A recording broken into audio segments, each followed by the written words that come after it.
नहीं। मानव तन मराम चेर लोटने कारणे कोटिक बांध्या करम। तू निज स्वरूप जाण्या विना पाम्यो दुख अनंत। समझाव्यू ते शरणे नमो। सद्गुरु श्री भगवन तो प्रेम प्रेम सब कोई कहे। प्रेम न जाने कोई प्रेम को जान ले। तो जग में जुदा न रहे। सद्गुरु महाराज। आज रोज युवराजभाई ना आंगणे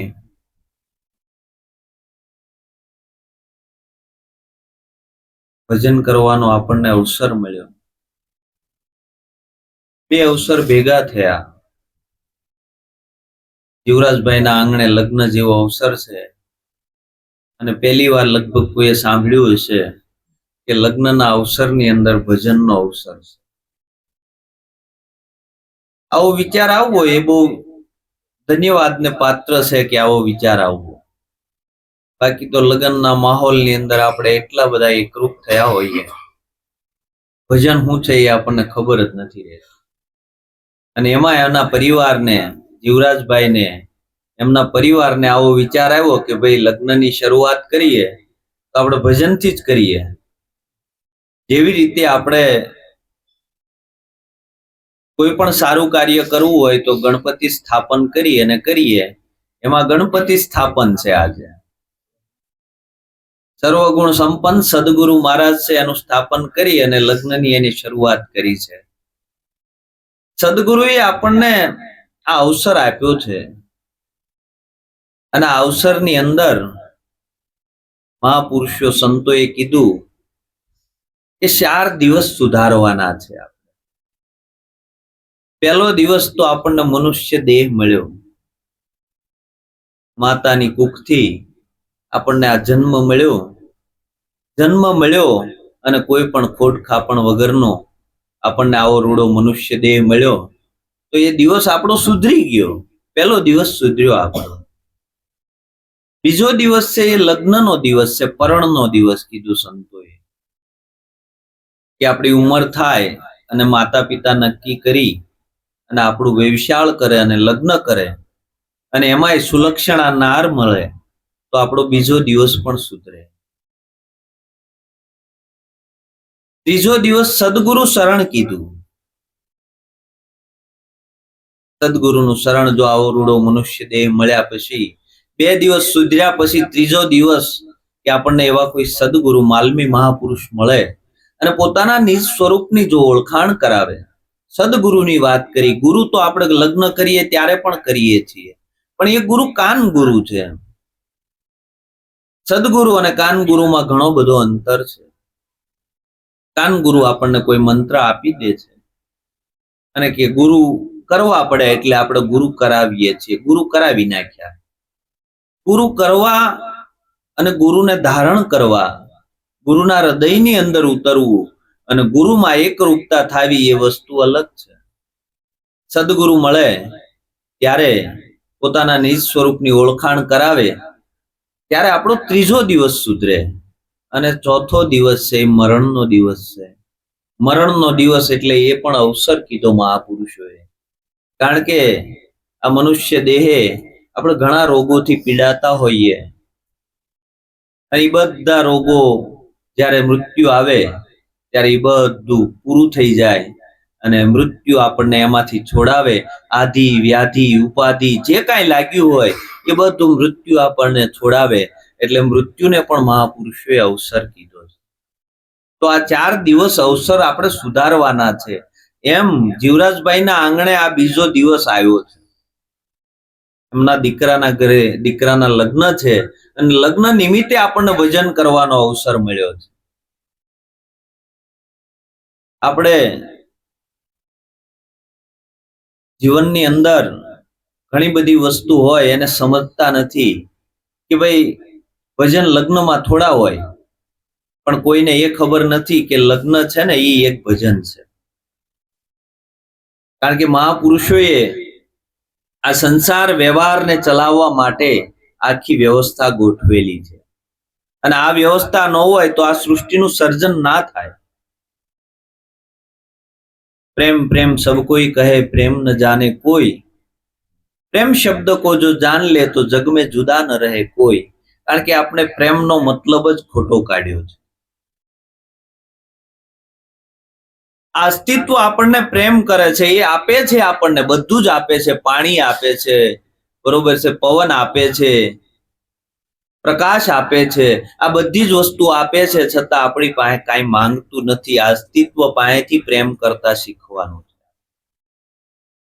પ્રેમમાં માંગ ન હોય, માંગ હોય અને પ્રેમ ના કહેવાય, અને મોહ કહેવાય. આપણે પરમાત્માને પ્રેમ કરીએ છીએ, મોહ નથી.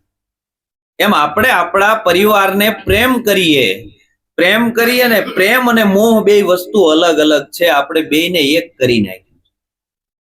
અત્યારે જે આ બધો ટ્રેડ હાલે છે સંસારની અંદર, એ ખાલી પ્રેમનું નામ આપવામાં આવ્યું છે. એમાં મોહ છે, પ્રેમ નથી. પ્રેમ હોય તો એમાં માંગ ન હોય. મોહ છે એટલે માંગ છે. આ અસ્તિત્વ આપણને પ્રેમ કરે છે, પરમાત્માને આપણે પ્રેમ કરીએ છીએ, એમાં કોઈ માંગ નથી. જો આ વાયુ વહે છે તો વાયુ આપણને શીતળતા આપે છે, છતાં આપણી પાસેથી કાંઈ માંગતું નથી. એની પાસે કોઈ માંગ નથી. આ સૂર્યનારાયણ ઉગે છે, દરરોજ આપણને પ્રકાશ આપે છે, છતાં આપણી પાસેથી કાંઈ માંગતા નથી. એ આપણને અસ્તિત્વ છે, એ પ્રેમ કરતા શીખવાડ. એમ પરમાત્માને કઈ રીતે પ્રેમ કરવો એ સંતો આપણને શીખવાડે છે. લગ્ન છે એ પ્રેમનું બંધન છે, મોહનું બંધન નથી. આપણે લગ્નને મોહના બંધનમાં લઈ લીધું, પ્રેમના બંધનમાં ના લીધું. આપણે પરિવારના પ્રત્યેક વ્યક્તિને પ્રેમ કરતા હોઈએ, પણ એની પાછળ આપણી કોઈ માંગ ન હોય. પરિવારનો એક મોભી હોય, એ આખા પરિવારને ચલાવતો હોય, અને છતાં એની અંદર કોઈ માંગ ન હોય. બધા ખુશ રહે, બસ મારા થકી કોઈને કાંઈ દુઃખ થાય નહીં. આવી જે અસ્તિત્વ સાથે, અસ્તિત્વ જેવું જેનું જીવન છે, એનું જીવન છે ને પ્રેમમય જીવન છે. બાકી કાંઈ પણ માંગ ઊભી છે ને તો ત્યાં મોહ છે. આપણે નીકળ્યા હોય બગીચાની અંદર, અને બગીચાની અંદર આપણે ગુલાબનું પુષ્પ જોઈએ, અને આપણે અંદરથી એમ થઈ જાય કે ઓહો કેવું પરમાત્માનું આપણને આકર્ષિત કરે, એના પ્રત્યે આપણને પ્રેમ થાય. એના પ્રત્યે પ્રેમ થાય એટલે આપણે એની સુગંધ લઈને આપણે એને જે આપ્યું છે એને આપણે ભરી અને તરત જ આપણે ત્યાંથી આગળ નીકળી જઈએ. એને તોડીએ નહીં ને, તોડીએ એ આપણો મોહ છે. એને આપણા જીવનમાં ભરી લઈએ. એને જે આપ્યું છે, આપણાથી જે આપી શકાય એ આપણે આપવાનું છે, ને એનાથી જે અપાય છે એ આપે છે. આનું નામ પ્રેમ છે.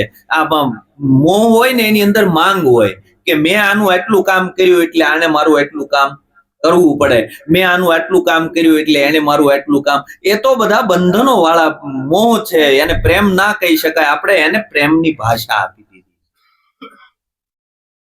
કારણ કે આપણે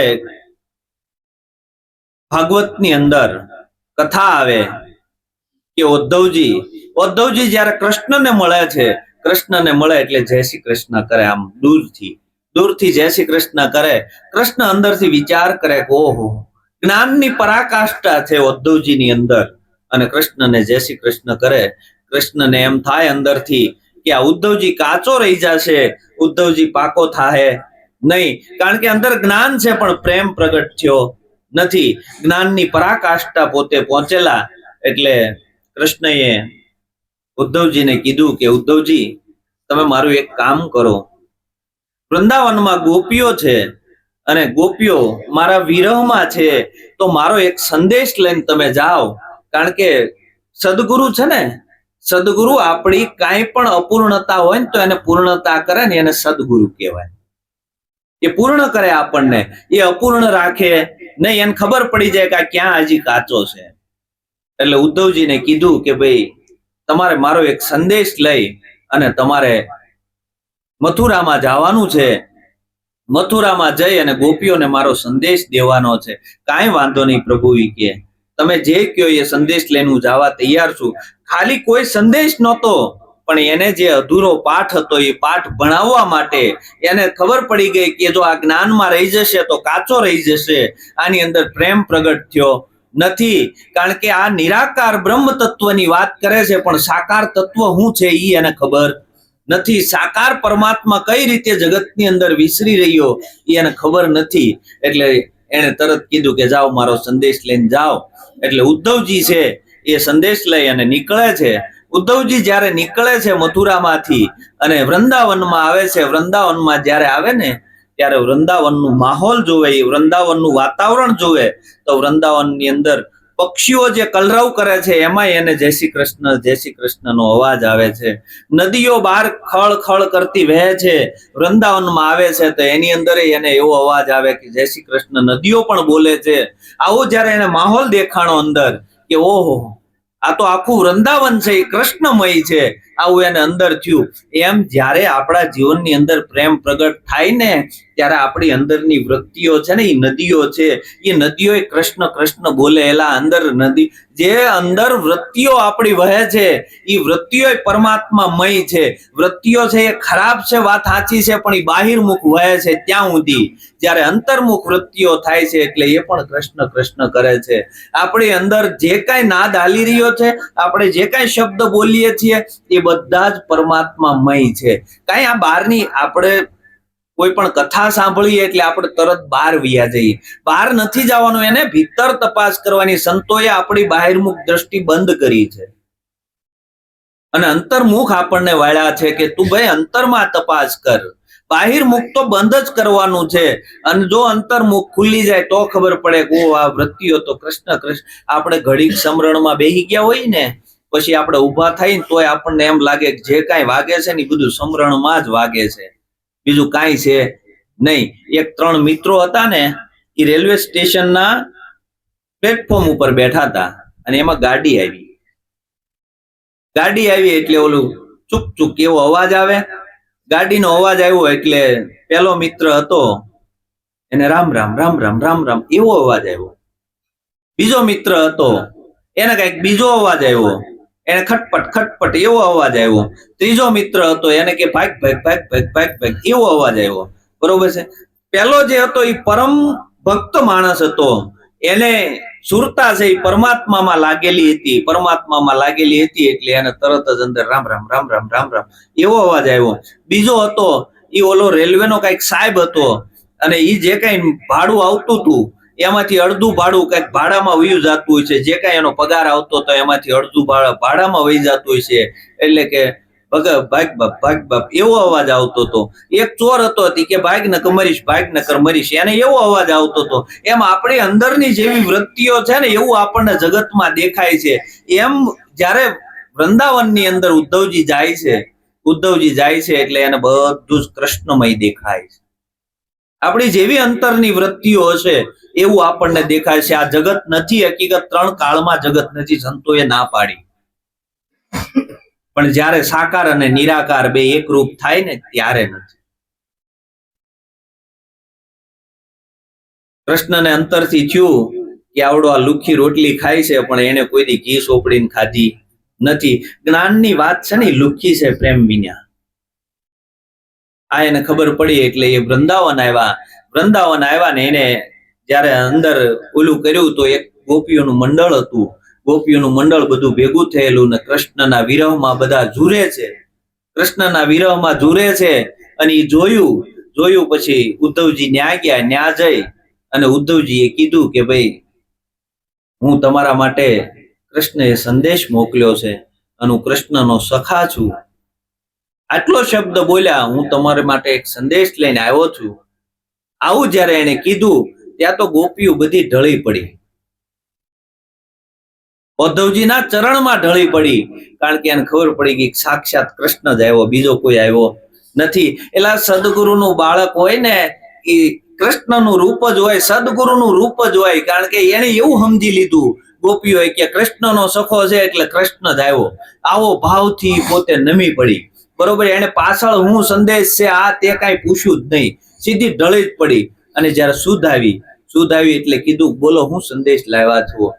કે તમે એક બાજુ હું ક્યારનો જોઉં છું, તમે કોઈ એમ કહો છો કે હે કાના મને બેડું ચડાય, કોઈ એમ કહો છો કે હે કાના મારું માખણ ખા. આ બધા અલગ અલગ ભાવથી તમે કૃષ્ણના વિરહમાં આટલા બધા ઝૂરો છો, તો કૃષ્ણ ક્યાં નથી? કૃષ્ણનું બ્રહ્મ તેજ છે બધાની અંદર ઝલકી રહ્યું છે. કૃષ્ણના બ્રહ્મ તત્વ સિવાય કાંઈ નથી. કૃષ્ણ અજર છે, અમર છે, અવિનાશી છે. આવો કૃષ્ણ છે, સભર ભર્યો છે, એના વિનાની કોઈ જગ્યા ખાલી નથી. આ જ્ઞાનની બધી એક બાજુ જોજો જ્ઞાનની પરાકાષ્ઠાને પામેલા ઉદ્ધવજી, અને એક બાજુ પ્રેમની પરાકાષ્ઠાને પામેલા રાધાજી. આ રાધાજી ગોપીઓના મંડળમાં સામેલ હતા, અને એક બાજુ એ ઉભા છે ને એક બાજુ ઉદ્ધવજી ઉભા છે.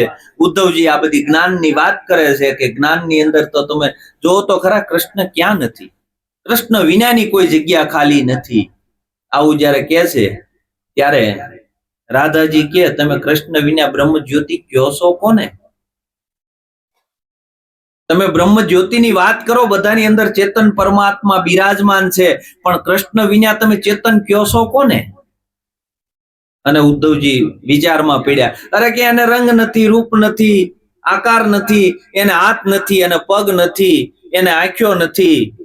ઉદ્ધવજી એની જ્ઞાનની ભાષામાં બધું સમજાવે છે કે એને હાથ નથી, પગ નથી, આંખ નથી, કાંઈ જીવવા નથી, કોઈ નામ રૂપ કે ગુણ નથી.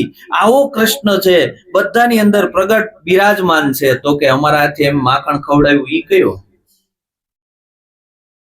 તમે એમ કહો કે જીભ નથી તો અમારું માખણ ખાઈ ગયો ઈ કૃષ્ણ કયો? તમે એમ કહો પગ નથી તો આ ગાયું લઈને ગોવાળોની હારે ચારવા જતો તો ઈ કૃષ્ણ કયો? તમે એમ કહો કે હાથ નથી તો ગોવર્ધન જેણે તોડ્યો ઈ કૃષ્ણ કયો? તમે જે કાંઈ વાત કરો વાત સાચી છે, નામ રૂપ ગુણ છે એ કૃષ્ણને નથી, તો અમે જેને સાક્ષાત જોયો છે ઈ કૃષ્ણ કયો? અને તમે જેની વાત કરો છો ઈ કૃષ્ણ કયો? તમે જે વાત કરો છો એ તો લુખી વાત કરો છો, પણ તમે એમ કહો કે નામ રૂપ ને ગુણ નથી અને જીભ નથી, તો તમે કોની હારે વાત કરો છો? એને વાણી નથી, તમે કોની હારે વાત કરો છો? અને તમે આટલું બધું સમજેલા, તમે સમજાવવા કોને આવ્યા છો?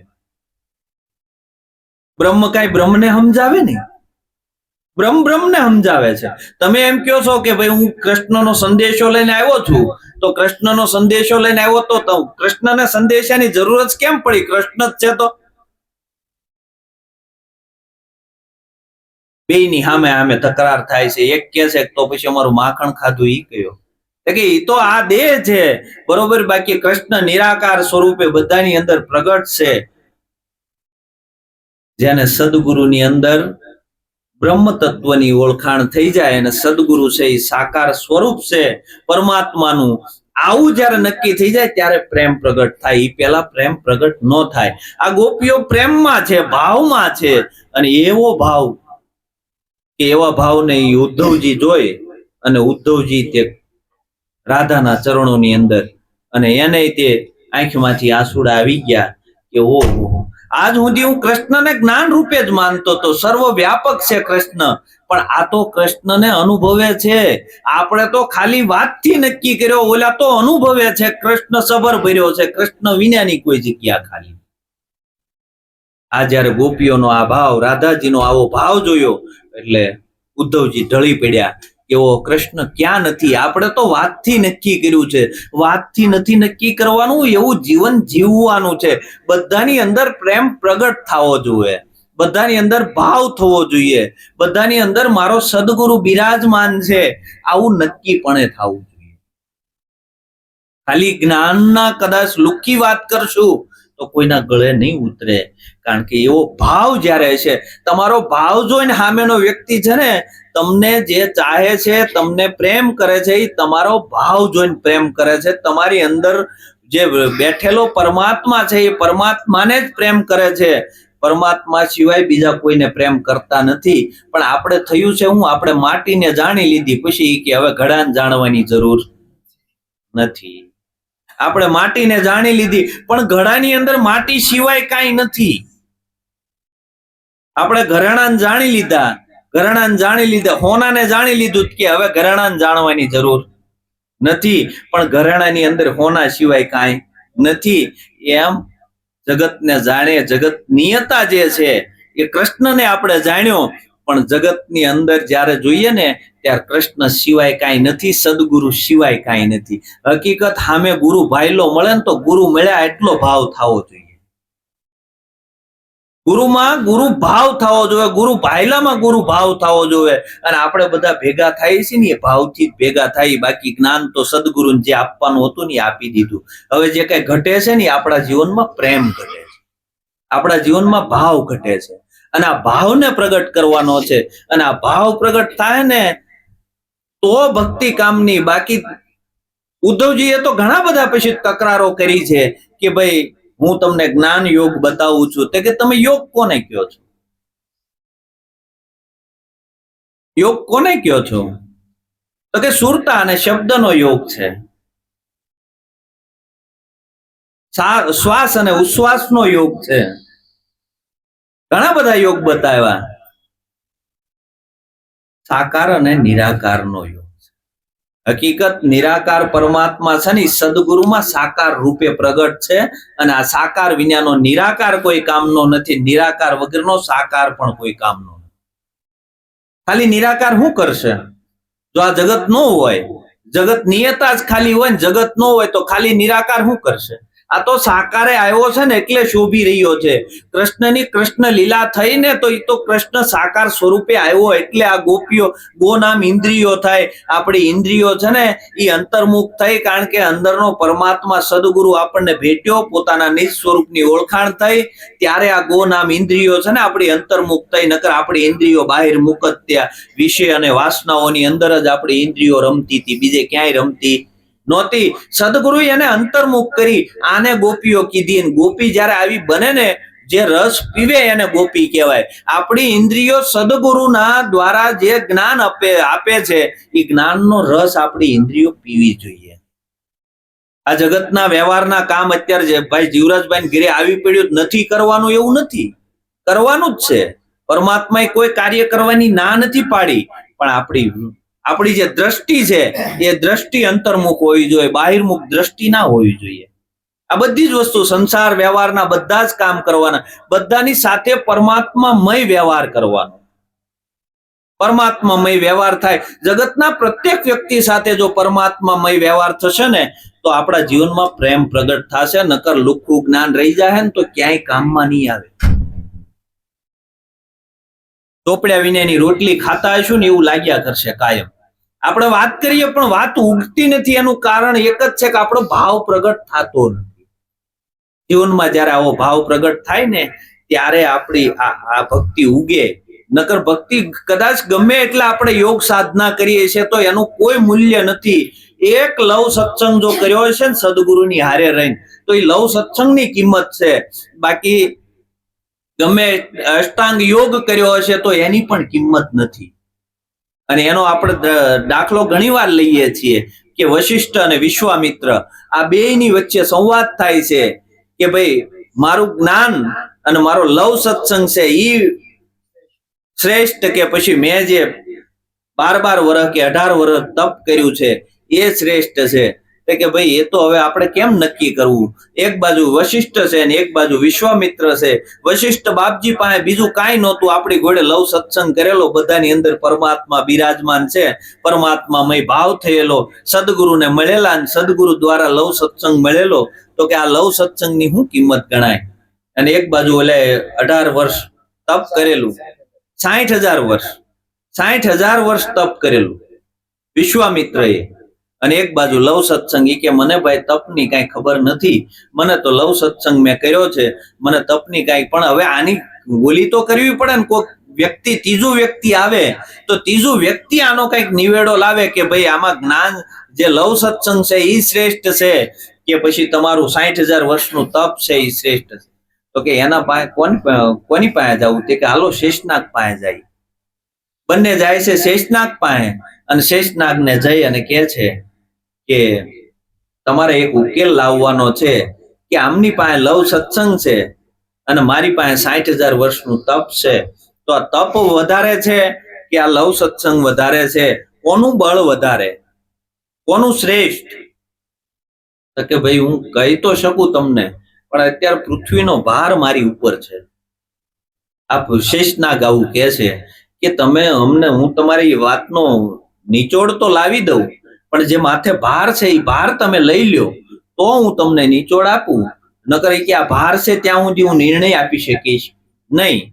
એટલે વિશ્વામિત્રએ કીધું કાંઈ વાંધો નહીં, મારું 5,000 વર્ષનું તપ મૂકું છું, પૃથ્વી થોડીક ઊંચી થાવ. 5,000 વર્ષે હલી નહીં, 10,000 નું આપું, 20,000 નું આપું, એમ કરતા કરતા 60,000 વર્ષનું તપ આપી દીધું વિશ્વામિત્રએ, પણ પૃથ્વી હેલી નહીં. કે આ તો ભારે કરી. હલો, 60,000 વર્ષનું કે તપ બંધ થઈ ગયું. 60,000 વર્ષનું તપ મૂક્યું પણ કાંઈ આવ્યું નહીં. વશિષ્ઠ બાપજી કે મેં આવું કાંઈ તપ કર્યું નથી, મેં આવું કાંઈ તપ કર્યું નથી, તપની મને કાંઈ ખબર નથી. મેં તો લવ સત્સંગ કર્યો છે, લવ સત્સંગનું જો કાંઈ પુણ્ય આવતું હોય તો એ મને ખબર નથી કે લવ સત્સંગમાં કાંઈ પુણ્ય આવે કે નહીં. પણ જો એનું કાંઈ એક ઘડી લવ સત્સંગનું જો કાંઈ પુણ્ય આવતું હોય તો પૃથ્વી માતા ઓછી થાવ તો એક વેત ઊંચી થઈ. પૃથ્વી એક વેત ઊંચી થઈ એટલે પછી આ શેષનાગ ફ્રી થયા એટલે વિશ્વામિત્ર તરત બોલ્યા, હવે કયો આમાં શ્રેષ્ઠ કોનું? ત્યારે શેષનાગ કહે છે કે તમને આટલું આટલું કર્યું તોય તમને ન સમજાણું, તમે 60,000 વર્ષનું તપ મૂક્યું તોય પૃથ્વી ઊંચી ન થઈ, અને એક લવ સત્સંગની એક ઘડી મૂકી અને આ પૃથ્વી એક વેત ઊંચી થઈ, તો એટલું તો વિચાર કરો કોનું આમાં બળ વધારે છે? કારણ કે વિશ્વામિત્ર વશિષ્ઠ બાપજીનું જે લવ સત્સંગ છે એ લવ સત્સંગનું પરિણામ વધારે આવ્યું. એમ આપણે એક ઘડી જો લવ સત્સંગ કર્યો, સદગુરુના શરણે જ્ઞાન, લવ સત્સંગ જો જીવનમાં થયો હોય ને તો આ પૃથ્વીને ઊંચી થતા વાર લાગે નહીં. આપણને જે આપણો અહંકાર છે ને એ અહંકાર વધે છે. મેં આટલું કર્યું એ અહંકાર છે ને એનો જ આપણને ભાર લાગે છે. પણ જો પરમાત્મા મારો સદગુરુ છે, મારા સદગુરુ સિવાય કાંઈ નથી, આવો જો ભાવ થઈ જાય ને સદગુરુમાં જો પ્રેમ જાગી જાય તો આ પૃથ્વીનો ભાર મટી જાય કે હું કાંઈ નથી. આ તો મટવાનો માર્ગ છે, આ બનવાનો માર્ગ નથી. આપણે કાંઈ ને કાંઈ બનવા નીકળ્યા છે. બનવા માર્ગ બતાવ્યો, બનવાનો માર્ગ નથી બતાવ્યો. ગોપીઓનું અસ્તિત્વ નહોતું, કૃષ્ણનું અસ્તિત્વ હતું. જયારે વૃંદાવનમાં ગયા એટલે ત્યાં કૃષ્ણનું અસ્તિત્વ હતું, અને જયારે મથુરામાં જાય છે તો ત્યાં કૃષ્ણ નથી, ત્યાં ગોપીઓનું અસ્તિત્વ છે. વિચાર કરો તમે, આ જયારે સદગુરુને મળે ને ત્યારે આ ભાષા સમજાય, એ પેલા આ ભાષા સમજાય નહીં. વૃંદાવનમાં જાય છે તો ત્યાં કૃષ્ણ જ દેખાય છે, અને અહીંયા જયારે મથુરામાં આવે છે ત્યાં રાધા જ દેખાય છે. કારણ કે સામે રાધા મટી ગઈ છે અને અહીંયા કૃષ્ણ મટી ગયો છે. એમ જયારે હું મટી ગયો, તને ઠેરાવ્યો, ત્યારે તું થયો છે મારો. શામળા બહુ ઉસાસલા ના થઈએ, સમજી અને ચૂપ રહીએ. આ તો મટવાનો માર્ગ છે, સદગુરુમાં મળી જવાનું છે. સદગુરુમાં જે મળી ગયા ને એના કામ થઈ ગયા છે. અંતર ભાંગ્યા વિના ઉભરો નહીં આવે પાનબાઈ, નહીં થાય હાચી વાત. આંટી છૂટે જ્યારે અંતર તણી ત્યારે પ્રભુ દેખાય સાક્ષાત. આ તો આંટી છૂટી જવી જોવે. આંટી છૂટી જાય ને સદગુરુમાં તમારામાં કાંઈ ફરક નથી, બે એક રૂપ છે. બેયની અંદર જે અંતર પડ્યું છે આ અંતરને ભાંગી નાખવાનું છે, અને આ અંતર ભાંગી જાય ને ત્યારે અદ્વૈત થવા હે, ત્યાં સુધી આપણે દ્વૈતપણામાં જીવીએ છીએ. આપણે જગત અને તમે જુદા છો ને ત્યાં સુધી દ્વૈત છે. તમે ને જગત જુદા નથી. એલા તમે છો એટલે જગત છે, તમારા વડે જ જગત છે, તમે નથી તો જગત નથી. આ અદ્વૈતપણામાં આપણે નથી રહેવું, દ્વૈતપણામાં આપણે નથી રહેવાનું, અદ્વૈતમાં જવાનું છે. અદ્વૈત એટલે એક, દ્વૈત એટલે બે. કારણ કે ઉદ્ધવ અને કૃષ્ણ બે છે, રાધા અને કૃષ્ણ બે નથી. રાધા અને કૃષ્ણ એક છે, ઉદ્ધવ અને કૃષ્ણ બે છે. એટલે બે છે ત્યાં સુધી દ્વૈતપણું છે. આ અદ્વૈતપણું ક્યારે આવે? જ્યારે એવો પ્રેમ પ્રગટ થાય ત્યારે. અને પ્રેમ પ્રગટ થાય ને, બધાની અંદર મારો સદગુરુ બિરાજમાન છે, આવો પ્રેમ પ્રગટ થાય ને, એટલે કોઈ નાનું મોટું ન રહે, કોઈ જાતિ પાતી ન રહે, કોઈ વસ્તુ મટાડવા ન જાવી પડે, મટી જાય. ત્યારે આપણને ગુરુ ભાઈલો મળે ત્યારે આપણે પૂછીએ કે ભાઈ કેવા છો એમ. જગતમાં પૂછ લે ગયેલા ભાઈ તમારી જાતિ કઈ છે, ગુરુ ભાઈલાને કોઈ દી પૂછવા નથી ગયા તમારી જાતિ, એટલે આ મટી ગયું, ત્યાં પ્રેમ પ્રગટ થયો. અને આવો જયારે પ્રેમ પ્રગટ થાય ને, એટલે જગતમાં કોઈ જાતિ પાતી રહેતી નથી. બસ જગતને જેવી રીતે ગતની અંદર વ્યવહાર કરીએ ને, એવો જ વ્યવહાર આપણે જગત હારે કરવાનો. આપણો છે ને ગતની અંદર વ્યવહાર અલગ છે ને જગતમાં વ્યવહાર અલગ છે. એમ ન હોય ભાઈ, એને જેવી સમજણ છે એવી વાત કરે છે, એવો તમારી યારે વ્યવહાર કરે છે. હકીકત પરમાત્મા જ છે, પરમાત્મા સિવાય કાંઈ નથી. હલો, આ વારા ઘડીએ બંધ થઈ જાય છે. બાળક હોય કેવો હોય? સદગુરુનો બાળક હોય, બધાની સાથે સદગુરુ હારે જેવો વ્યવહાર કરે ને એવો વ્યવહાર કરે. કોઈની હારે ભેદ હોય નહીં, અભેદમાં રહેતો હોય, એની હારે કોઈ ભેદ ન હોય. ભેદ મટી જાય એના, કારણ કે મટી ગયો પોતે હવે છે નહીં. પરમાત્મા જ વધ્યો છે, પરમાત્મા સિવાય કાંઈ વધ્યું નથી. આપણું જીવન આવું બનવું જોવે. ઈશ્વર મહારાજ હકીકત ક્યાંય ગયા નથી, ઈશ્વર મહારાજ પ્રગટ છે. કારણ કે સંતો ક્યાંય જાતા નથી, સંતો એનું ઐશ્વર્ય એના ભક્તોમાં પધરાવીને જાય છે. કૃષ્ણ ક્યાંય ગયો નથી, કૃષ્ણ પ્રગટ છે. કૃષ્ણ વિનાની કોઈ જગ્યા ખાલી નથી. એલા જગતમાં એનું ઐશ્વર્ય પધરાવેલું છે. આપણે એક બાજુ એમ કહીએ કે આવતોય નથી જાતોય નથી, એટલે આવે નહીં જાય નહીં. ઈ હોય તો પછી આપણો વ્યવહાર હોય એવો હોવો જોઈએ કે થયું અને થાહેમાં હોય. આપણું જીવન ક્યારેય થયું અને થાય એમ ન હોય, આપણું જીવન છે એમાં હોવું જોઈએ. છે પરમાત્મા પ્રગટ છે.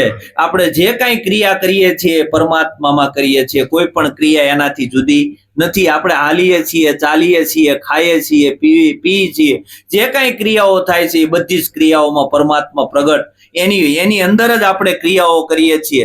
પણ આપણે આપણથી પરમાત્માને જુદો માની બેઠા ને, એ જ દ્વૈતપણું છે. જીવ અને શિવ બે એક જ છે. હકીકત આપણે જીવ માની બેઠા ને, એ જ મોટામાં મોટી ભ્રાંતિ છે. હકીકત કૃષ્ણ અને ગોપી જુદા નથી.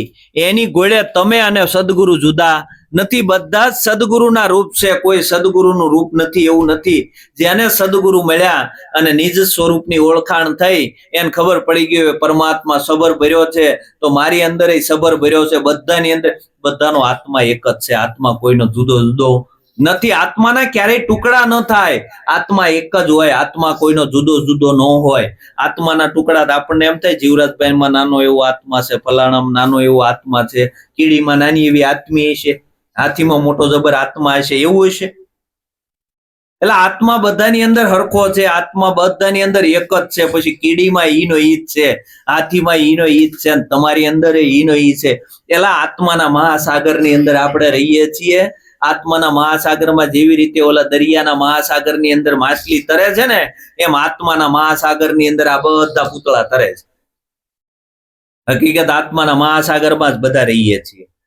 અને આ સર્વ સત્તા છે ને એની છે ને, એના વડે બધા કાર્યો થાય છે. આપણથી કાંઈ ન થાય. જીવરાજભાઈ, આપણને એમ થાય પ્રસંગ આવ્યો એટલે આપણે ઉકેલો, એ તો એના કામ ઈ ઉકેલ છે. આપણે તો આપણી ફરજ બજાવવાની છે. બાકી જો એને એક જ વસ્તુ આમ ધારી હોય ને તો ન થાય આપણથી. એ તો એનું કામ છે ને ઈ કરશે. પરમાત્માએ મોકલ્યા છે તે બધું એના કામ કરવા માટે જ આપણને મોકલ્યા. આપણે તો ખાલી નિમિત્ત છીએ. આપણે તો ખાલી નિમિત્ત બની અને ઉભું રહેવાનું છે કે મારા તારે કરવાનું, આમાં હું કઈ જાણતો નથી. તારા કામ તું પૂરા પાડ, બાકી આમાં મને બીજી કઈ ખબર નથી. આવો જો ભાવ થઈ જાય ને તો આપણે કેવા થઈ જવું? ખૂબ નિર્ભાર. તમારા ઘરે પ્રસંગ છે અને તમે બધાને કામ સોંપી દો કે ભાઈ તારે રસોડે રહેવાનું છે, તારે માંડવાનું કામ કરવાનું, તારે મહેમાનને બધાને હાચવવાના, તારે મહેમાનને ઠંડુ પાણી જે કઈ બધા કામ તમે સોંપી દો પછી તમે શાંતિથી બેહો ને, પણ માથે ભાર લઈને લ્યો તો એમ આપણું જીવન એ કઈક આવું જ છે હો. આપણે માથે ભાર લઈને જીવીએ છીએ, હકીકત સોંપી દેવાનું છે એને કે ભાઈ મારા તું કર, મને આમાં કઈ ખબર પડતી નથી, તારા કામ તારે ઉકેલવાના છે, હું તો નિમિત્ત છું, તું કે હું કર્યા જાય, બાકી આમાં મને બીજી કઈ ખબર નથી. જો આવો ભાર મૂકી દઈએ ને તો પરમાત્મા તો બધાને જીવાડે જ છે. પરમાત્મા કોઈને ભૂખ્યો રાખતો નથી. આપણે ખાલી નિમિત્ત બની અને જીવવાનું, નિર્ભાર થઈ જવાનું છે. આપણે હું નિર્ભાર, કોઈ ભાર રાખવાનો નથી. આપણે બહાર હુતા હોય ને તો 2 મણનો ભાર લઈને હુઈ છીએ. આપણને એમ થાય કે આપણે દિવસે જ મજૂરી કરીએ, દિવસે નહીં રાતે ડબલ કરીએ. આપણને એમ થાય કે આપણે દિવસે જ મજૂરી કરીએ, રાતે નથી કરતા, પણ રાતે ડબલ હોય. હીરાના કારખાને જઈને હીરાનું ઊંઘરું મૂકી દીધું હોય, પછી ત્યાં મૂકી દીધું તો કઈ વાંધો નહીં, પણ ઘરે લઈને આવે ને ઘરે પાછો બેડમાં કે હવે આનું આમ થયું હોત તો સારું હતું, નકર આ ઓલું આમ થાય આમ થાય. એટલે ભાઈ એમાં કાંઈ ફેર પડવાનું નથી. તું વિચાર કે ન વિચાર, કાલે સવારે જઈને તારે વિચારવાનું છે. બાકી અત્યારે તું શાંતિથી પરમાત્મામાં હુઈ જા, નકર તો આ ભાર ને ભાર જ રહેવાનો. એમ આખું જગત છે ને નિર્ભાર થતું નથી. આપણે થાકી જઈએ છીએ, અકાળે વૃદ્ધાવસ્થા આવે છે, એની પાછળનું કારણ એક જ છે કે આપણે નિર્ભાર થતા નથી. સંતો નિર્ભાર થઈ ગયા, એને કોઈ ભાર રહ્યો નહીં. આવો નિર્ભાર જો જીવન થઈ જાય ને તો હળવું ફૂલ થઈ જાય જીવન. કેવું થઈ જાય? હળવું ફૂલ. જ્યાં સુધી આપણે પ્રયત્ન કરીએ છીએ ને ત્યાં સુધી બુડવાના. જોજો તમે જીવનની અંદર જેના માટે તમે દોડશો ને એ વસ્તુ તમને નહીં મળે, અને જેથી દોડવાનું બંધ કરી દો ને તેથી સામે આવીને ઉભું રહે. તમે પૈસો પૈસો પૈસો રાત દિવસ કરતા હશો ને તો નહીં આવે, પણ જેથી થાકી જાઓ ને એમ થાય કે હવે કાંઈ નહીં, હવે જીવન પૂરું થવા આવ્યું, હવે થાકી ગયા, બરોબર, અને હાવ તમે મૂકી દેવો ને હવે આવવું હોય તો હવે ખાલી ખાવાનું થઈ જાય તોય બહુ થઈ ગયું. આવું જયારે થઈ જાય ને તેથી ઓલો આપે હો, કારણ કે તમે નિર્ભાર થયા. એની ઉપર હોપ્યું. કોની ઉપર હોપ્યું? પરમાત્મા ઉપર. એમ આપણે જીવન છે ને પરમાત્મા ઉપર હોપી દેવાનું. તારે જ કરવું હોય એ તો જ્યાં સુધી દ્રૌપદીને એમ હતું કે હું મારી લાજ બચાવી લઈશ, સામે પાંડવો બેઠા છે, પિતામહ ભીષ્મ બેઠા છે, કૃપાચાર્ય, દ્રોણાચાર્ય, આ બધા કર્ણ, આવા મહારથીઓ બેઠા છે, મારી લાજ બચાવશે, એવું હતું. ત્યાં સુધી કોઈ નું આવ્યું. છેલ્લે પોતાને દાંતની અંદર શેડો દબાવ્યો, ત્યાં સુધી કૃષ્ણ નો આવ્યો. અને જયારે દાંતમાંથી શેડો છૂટી ગયો ને હે કૃષ્ણ, તરત જ કૃષ્ણ આવ્યો. કેવા થયા? અસહાય થયા. કેવા થયા? અસહાય. આપણું જીવન અસહાય થતું નથી. આપણને એમ થાય હું કરી લઉં, હું કરી લઉં, હું કરી લઉં, એટલે એ કામ બગડે બગડે અને બગડે. તે તમે જયારે એમ કહો તું કર મહારાજ, તેથી તમારું કામ ગમે ત્યાંથી થઈ જાય, ગમે ત્યાંથી કામ થઈ જાય તમારું. પણ આપણે શેડો છોડતા નથી. આપણે શેડો પકડી જ રાખ્યો છે, એટલો બધો તાણીને પકડી રાખ્યો છે ને કે મૂકવાની આપણી તૈયારી નથી. જીવનમાં બધી જ વસ્તુ પરમાત્મામય થવી જોઈએ. આપણી બધું જ પરમાત્માને સોંપી દેવાનું. મારા તું જેમ ચલાય એમ ચાલવું છે. જો નિર્ભાર થઈ જાય ને તો ધંધો પણ સારામાં સારો હાલશે. તમે ભાર લેશો ને તો નહીં હાલે. એમ આખું જગત આ પાગલપનામાં દોડ્યું જાય છે ને. સવારમાં જોઈએ ને 7 વાગે કે 8 વાગે એટલું બધું માણસો દણન દણન દોડ્યું જતું હોય. આપણને એમ થાય કે ઓહો આ બધા કેટલા બેહોશીમાં દોડ્યા જાય છે. જીવન આપણું બેહોશીમાં જાય છે. હોશપૂર્ણ આપણું જીવન નથી. આપણે જાગતા નથી. આપણે હુતા છીએ એલા જાગતી આંખે હુતા છીએ આપણે, કારણ કે આપણું જીવન બેહોશીમાં છે. હોશપૂર્ણ આપણું જીવન નથી. હોશપૂર્ણ આપણું જીવન હોવું જોઈએ. બધા જ કાર્ય આપણા થતા હોય અને એની અંદર પરમાત્માની યાદી થતી હોય કે હે મહારાજ તે મારા કાર્ય સરસ સારી રીતે નિભાવી દીધા, સરસ સારી રીતે મારા કાર્ય ઉકલી ગયા. આવો ભાર લઈ અને આવો જો નિર્ભાર થઈને જો જીવન હાલતું હોય ને તો પરમાત્મા છે ને તમારા બધા જ કાર્ય પૂર્ણ કરે. પણ આપણે બેહોશીમાં જ જાતા હોય, બેહોશીમાં જ જાતા. આપણા ઘરે પ્રસંગ હોય ને તો આપણે એટલા બધા ટેન્શનમાં આવી ગયા હોય ને કે આપણને એમ થાય કે શું હશે, આટલું બધું શું થયું હશે. જયારે પ્રસંગ ઉકલે ને ત્યારે લગભગ ઘણા ખરા ઘરની અંદર દવાખાને હોય.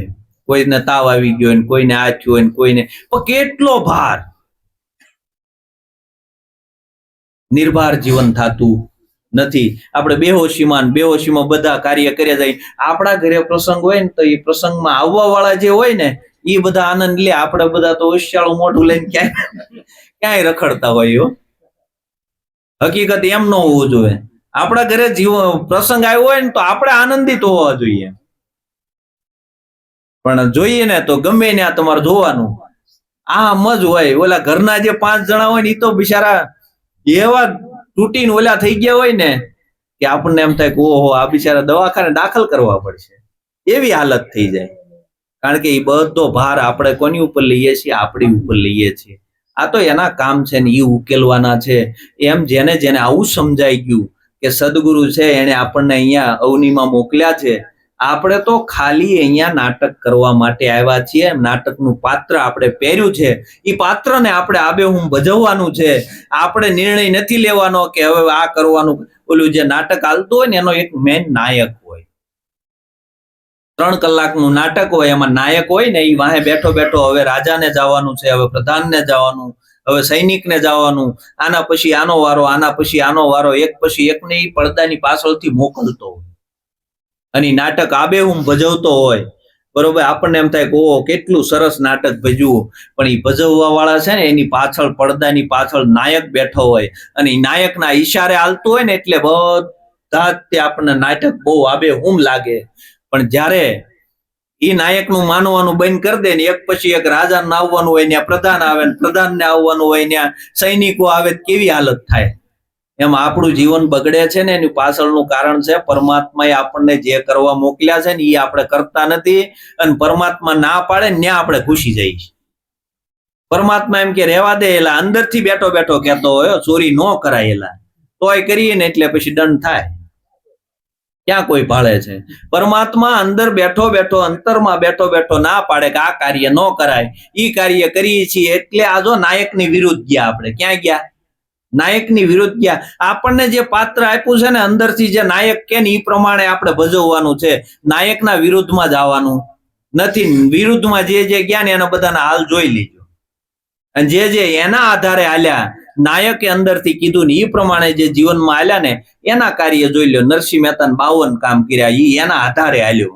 બરોબર છે? નરસિંહ મહેતાનું કઈ નહોતું અને નરસિંહ મહેતા એના માટે કઈ કર્યું નહોતું. નકર નો આવત પરમાત્મા. નરસિંહ મહેતાનું કુંવરબાઈનું મામેરું પૂર્યું અને કોઈનું ન પૂરે એવું પૂર્યું. બરોબર. અને પછી કૃષ્ણ કે કોઈનું ન કર્યું એવું તારું કામ કર્યું તોય તને મારી પત ન આવી.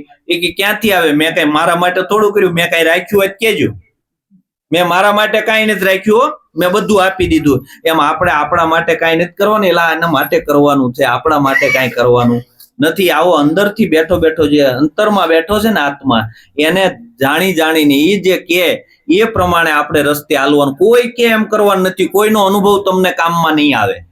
હું હાલ્યો છું તો એ મારો રસ્તો છે, તમે હાલશો એ તમારો રસ્તો છે. તમારે તમારા અનુભવમાં તમારી અંદર પોતે જે ચેતન પરમાત્મા બિરાજમાન છે, જે આત્મા બિરાજમાન છે, એ તમારો છે ને રસ્તો બતાવવા વાળો છે અને એના આધારે હાલવાનું. તમારો અનુભવ તમને કામમાં આવવાનો છે. કોઈ વ્યક્તિનો અનુભવ કોઈને કામમાં નથી આવતો. આ તો જગત છે ને આપણને બ્રહ્મમાં નાખે છે. ઘણા એવા બધા છે કે બ્રહ્મણાઓની અંદર આપણને નાખી દે. હકીકત બ્રહ્મણામાં નથી રહેવાનું. આપણા અંતરમાં બેઠો છે ને એને પૂછીને કામ કરવાનું. અંતરમાં બેઠો છે ને ઈ જે કે ને એની જેટલી આ હોય ને એટલું જ કામ કરવાનું. ઈ ના પાડે ત્યાંથી પાછું જ વળી જવાનું. ત્યાંથી સીધી તે દોટ જ મૂકવાની, સીધી પાછું વળી. ક્યારે એના વિરોધમાં જઈને કાર્ય કરવાનું નહીં. આપણને ઘણી વાર એમ થાય કે આપણું આવડું મોટું કાર્ય છે, કોણ કરશે? 2 જણા જયારે અંતરથી એમ આરાધ કરો ને સદગુરુને, એટલે 2 જણાની અંદર પ્રેરણા થાય કે ભાઈ ફલાણા ભાઈ તકલીફમાં છે, થોડુંક ઘરે પ્રસંગ આવ્યો છે ને આમ થયું છે. 2 જણા ઉભા થાય કે ભાઈ મુંજાતો નહીં હો, અમે બેઠા છીએ. એલા સદગુરુ જ આવે, પરમાત્મા જાય. એટલે નરસૈયાના કર્યા નહીં, તમારા ઈ જ કરે છે. પણ આપણને પત થતી, આપણને અંદર ભરોસો આવતો નથી. જેવી રીતે નરસૈયાના કામ કર્યા ને એમ આપણા કામ ઈ જ કરે છે. આપણા ઘરે આવીને કોઈ કદાચ કઈ મદદ કરી જાય ને, એલા કૃષ્ણ જ આવ્યો તો, બીજો કોઈ નહોતો આવ્યો. પણ એની અંદર આપણને કૃષ્ણ દેખાતો નથી. આપણને તેમ થાય કે 4 હાથ વાળો મુરલી વાળો એવો આવશે તો જ આપણે માનવા તૈયાર. એલા સાક્ષાત આવ્યો, એલા સાક્ષાત પરિબ્રહ્મ નારાયણ તમારા સદગુરુના સ્વરૂપે તમારી સામે પ્રગટ બિરાજમાન બેઠો છે. એની અંદર કૃષ્ણ દેખાતો નથી. આપણે કંઈક આપણી દ્રષ્ટિ છે ને કંઈક વિચિત્ર વસ્તુની અંદર જ આપણી દ્રષ્ટિ, હકીકત ચિત્ર વિચિત્ર કાંઈ હોતું નથી. આપણને એમ થાય કે 1000 હાથ વાળો ભગવાન હોય, એલા 1000 હાથ વાળો છે, જુઓ આ બધા ભેગા થયા હોય ગમે એમ કામ કરી નાખે કે ન કરી નાખે. એલા પરમાત્મા આવી રીતે 1000 હાથે કોકનું કામ કરતો. બીજું કોઈ 1000 હાથ લઈને પરમાત્મા નહોતો આવતો, પણ જેને પરમાત્મામાં આવી પ્રીતિ થઈ અને પરમાત્મામાં એવો ભાવ થયો, જેને પરમાત્મામાં ભાવ થાય ને ત્યારે આપણું કામ થાય.